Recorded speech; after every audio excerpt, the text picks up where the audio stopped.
What makes a school run successfully? I'm in conversation with Dr. Manju Surendran for more insights on this. So, is a school a service, a business, or a sanctuary? And what truly defines success in education? Investor returns or societal transformation? Such a fundamental question, Shivani, especially since the landscape of education in India has burst like a big bubble.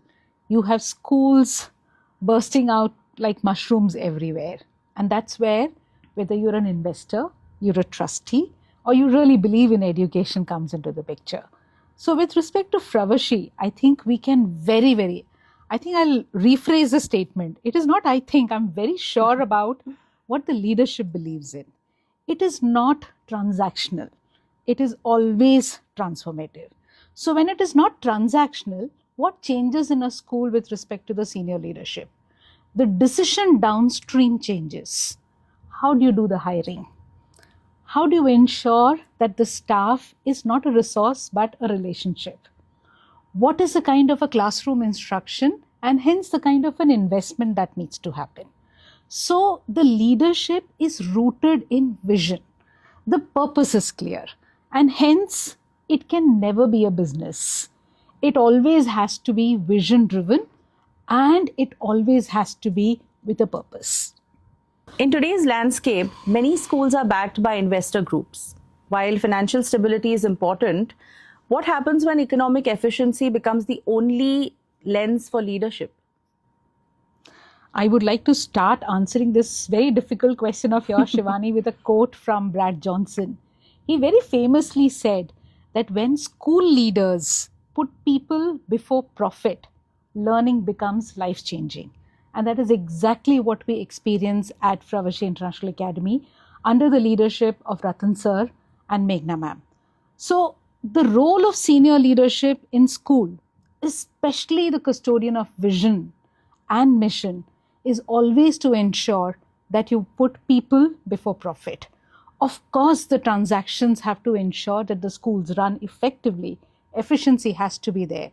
But as I said, when the decision downstream is always focused on the human element, you understand your role from the point of view of a senior leadership. A chairman who believes that he's not just running a school, he's the custodian of a future ahead. How these students would be shaped in this institution is going to shape the society. That understanding is extremely deep-rooted.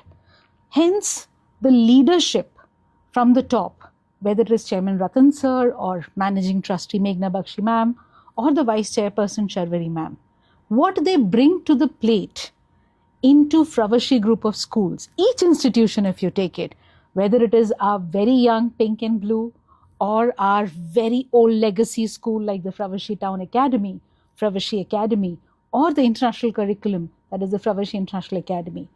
Everywhere, the vision drives every decision. And hence, the leadership is very sure about the kind of impact they bring into the landscape of education. What does it take to lead a school like Fravashi? Not just efficiently, but meaningfully.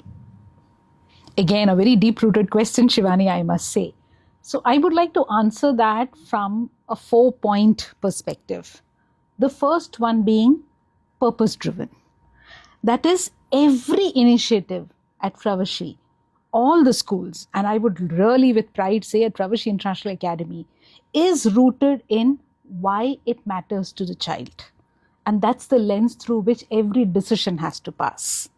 The second point here would be the perspective that it is always people first. Perfection is desired, profits are welcome, but it is always people first, and that makes the difference. So hence, as I said, teachers are not resource, they are relationships.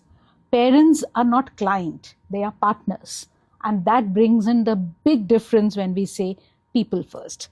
The third would be a visionary and a value-led perspective. Hence, the decision may sometimes sound like harsh, but it is always keeping the future in mind. And that again brings about the clarity in the kind of decisions that ensures not only excellence, perfection, but also progress. So that's the difference that comes in when you lead a school like Fravashi International Academy with efficiency and purpose. And I would like to also add that visible and vulnerable too. Meghna ma'am's ability to connect with a pre-primary student and get on with a debate with my A-levels and IGCSE on a same day is like a masterclass in human relationship. And Ratan sir's ability to sit and chat with my pre-primary student and narrate a story, guide my A-level students when they are planning an event, is again the belief, the core belief that they are heavily invested in the institution. And the investment is not just money. When you have the money, you can spare, but it is the time and the effort. What defines the DNA of its leadership, especially when it comes to Ratan sir and Meghna ma'am? Again, I very firmly believe, Shivani, over here, that the role of a leadership is much more philosophical. It may sound very euphemistic when I say it, but it actually is philosophical, because that's what sets the culture of an organization.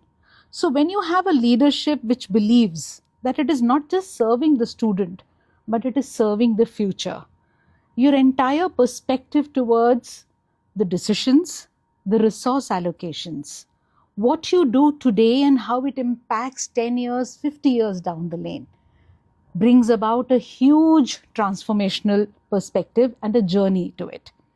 And the effort that is taken by Ratan sir, you asked about the DNA, the effort taken by Ratan sir and Meghna ma'am to ensure that every stakeholder is aligned with the vision. And that is also a very conversational alignment. It's not dictated down, it's a conversation. Like a simple thing like if you had to make changes to how the security arrangements has to be there. These are not decisions which are confined to a boardroom and dictated down to the members who take care of it. The person who's guarding the gate is also taken into account. His viewpoint is asked and considered before the decision is arrived at and implemented. Hence, this futuristic perspective is required, especially for an institution like school. And thus the DNA of Ratan sir and Meghna ma'am perfectly fits an educational institution, and we are blessed to be working with them. Would you say that schools shape societies? Definitely, Shivani. And for what it's worth, every trustee, school owners or investors who believe that they are running a school with a futuristic vision, if they wish to really do a dip test and understand, the question that they need to ask is not whether your school is growing, but the question you really need to ask is what your school is growing into and who is growing with your school. So at Fravashi, we understand that it is a space which is allowing the next generation to grow into leaders, philosophers, entrepreneurs, teachers, businessmen, and so many other things. But with that, they're also citizens who are going to decide how the world will look like. I have often spoken about this, and I very truly believe, with a sense of skepticism also, that 30, 40 years down the lane, when my cognitive abilities and my physical abilities are not there, these are the students who are going to shape how the world will look like. And I would definitely like leaders with a much more empathetic look, much more humanizing aspects in their decision making. Where will that come from? It cannot just sprout out at that time. Those foundations are being laid today in the classrooms, in the entire boundaries inside and outside the classrooms, the kind of discussions that happens, the decisions about the kind of curricular implementations that happen, the kind of projects that we do, and how we talk to the children. What is the inner voice that we are developing for these children? And hence, it is the schools of the world who are defining and shaping the society. So my very humble request to all the school owners, please do a knock on your conscience and understand what you're shaping. It would make a big difference to the world that is going to be coming up in the next 50 years.